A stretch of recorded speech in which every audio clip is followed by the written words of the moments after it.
Salam jumpa untuk anak-anak misioner. Jumpa lagi dalam Doremi, Doa dan Renungan Misioner, edisi hari Selasa 27 April 2021 bersama dengan Pak Guru Niko. Mari kita mensyukuri rahmat berkat dari Tuhan dengan doa dan juga mendengarkan apa yang dikatakan Tuhan melalui sabdanya.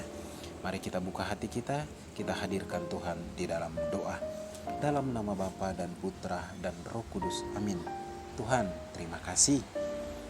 Kami masih Kau berikan kehidupan sampai sekarang ini. Kami bersyukur karena Engkau selalu menjaga dan melindungi kami.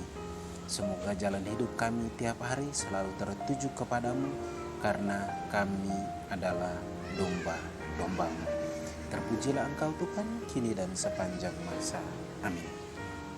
Baik anak-anak yang terkasih, hari ini kita akan mendengarkan sabda Tuhan yang diambil dari Injil Yohanes pasal 10 ayat 22 sampai 30. Mari kita dengarkan bersama. Semoga Tuhan beserta kita sekarang dan selama-lamanya. Inilah Injil Yesus Kristus karangan Yohanes. Dimuliakanlah Tuhan. Tidak lama kemudian tibalah hari raya pentabisan Bait Allah di Yerusalem. Ketika itu musim dingin, dan Yesus berjalan-jalan di Bait Allah di Serambi Salomo. Maka orang-orang Yahudi mengelilingi dia dan berkata kepadanya, "Berapa lama lagi engkau membiarkan kami hidup dalam kebimbangan? Jika engkau Mesias, katakanlah terus terang kepada kami."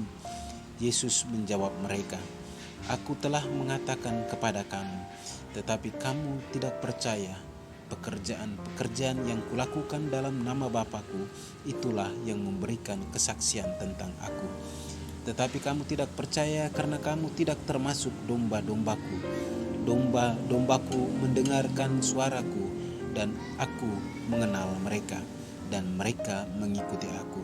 Dan Aku memberikan hidup yang kekal kepada mereka, dan mereka pasti tidak akan binasa sampai selama-lamanya, dan seorang pun tidak akan merebut mereka dari tanganku. Bapa-Ku yang memberikan mereka kepadaku lebih besar daripada siapapun, dan seorang pun tidak dapat merebut mereka dari tangan Bapa.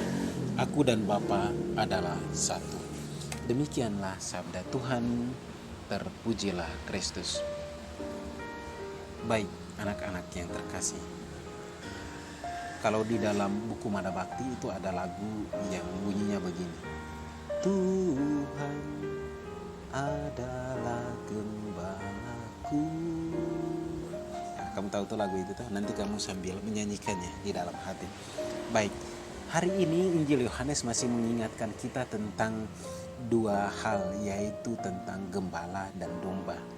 Baik, kalau bercerita tentang gembala, pekerjaan seorang gembala, dalam hal ini gembala domba, itu dia selalu membawa kawanan dombanya untuk mencari makan di padang rumput.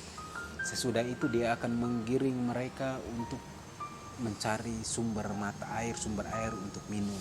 Lebih dari itu, dia akan duduk dan menjaga mereka dari serangan binatang buas. Ada beberapa tokoh dalam kitab suci yang pekerjaannya sebagai seorang gembala. Contoh tokoh yang hebat yang kemudian menjadi raja Israel adalah Daud. Nah, baik anak-anak yang terkasih, Yesus menggambarkan dirinya sebagai gembala dan kita adalah domba-dombanya. Di dalam perikop Injil Yohanes itu ada kelompok orang Yahudi yang belum memahami pewartaan Yesus yang menyatakan dirinya sebagai Mesias, lalu datang bertanya kepada Yesus, "Kapan kau kasih tahu kami bahwa engkau ini adalah Mesias?" Lalu Yesus bilang, "Saya sudah kasih tahu. Apa yang saya lakukan, apa yang saya perbuat, itu yang menunjukkan bahwa saya ini Mesias sebenarnya, tetapi kamu tidak mengerti." Lalu Yesus bilang, "Orang yang mengerti itu adalah domba-dombaku. Mereka kenal saya punya suara, maka mereka mengerti apa yang saya kasih tahu. Dan mereka itu mengerti bahwa saya adalah Mesias." Sebenarnya bahasa sederhananya begitu. Baik anak-anak yang terkasih. Nah, jadi kalau cerita lebih panjang lagi, kelompok orang yang tidak memahami apa yang Yesus katakan, Apa yang Yesus wartakan inilah yang kemudian menjadi benih yang menumbuhkan rasa benci kepada Yesus. Lalu kelompok-kelompok ini yang membuat kesepakatan untuk menangkap dan membunuh Yesus. Baik anak-anak yang terkasih, jawaban Yesus kepada orang-orang Yahudi tentang pertanyaan mereka, berapa lama lagi engkau membiarkan kami hidup dalam kebimbangan jika engkau adalah Mesias? Jawaban Yesus kepada mereka tentang domba itu sebenarnya mau menunjukkan bahwa domba yang mendengarkan suara Yesus itu, jawaban Yesus itu menunjukkan bahwa itu adalah kumpulan orang-orang yang percaya kepadanya.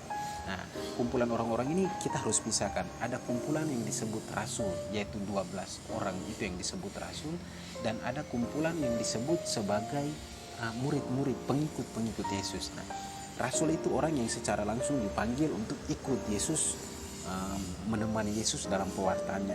Sedangkan murid-murid itu adalah kumpulan orang-orang yang kemudian percaya akan pewartaan Yesus. Maka kita termasuk dalam kelompok murid-murid Yesus ini. Baik anak-anak yang terkasih,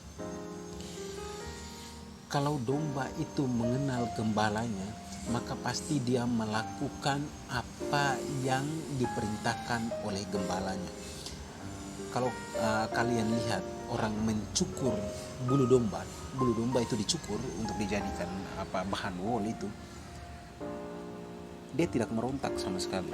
Dia ikut betul tukang cukur yang akan mencukur bulunya, tidak bergerak. Dia disuruh dibalik badannya kah, diputar kah, disuruh tunduk kah, dia tidak akan bergerak sampai bulunya dicukur habis. Itu berarti betapa menurutnya seekor domba. Baik anak-anak yang terkasih, kita juga murid-murid Yesus, dan kita juga adalah domba-domba kepunyaan Yesus. Tidak pernah dalam sejarah hidup manusia ada domba yang memiliki sifat kambing atau serigala. Tetapi dalam kehidupan nyata manusia, hal itu bisa terjadi. Manusia luarnya domba, tetapi hatinya di dalam hati kambing.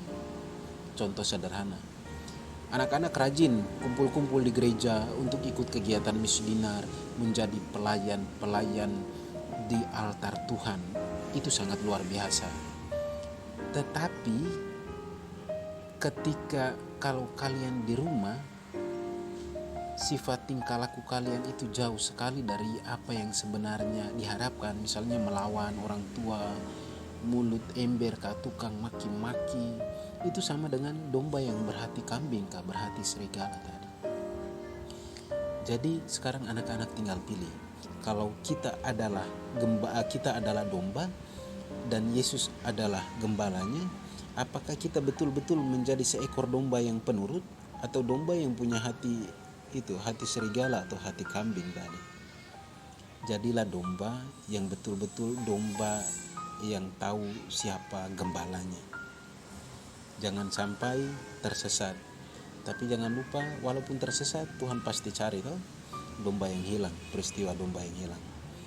Nah, maka kalau Tuhan sudah cari, kalau kamu tersesat, Tuhan sudah cari, jangan lagi tersesat. Kalau tersesat ulang-ulang, itu namanya bukan tersesat lagi. Maka jadilah domba yang baik, yang mendengarkan apa yang diinginkan oleh gembalanya. Maka marilah kita hidup di dalam jalan Tuhan yang benar, mengikuti perintah-perintahnya dan menjauhi larangannya, agar sabda Yesus dalam bacaan Injil Yohanes ini, kita semua akan diberikan kehidupan yang kekal di kemudian hari.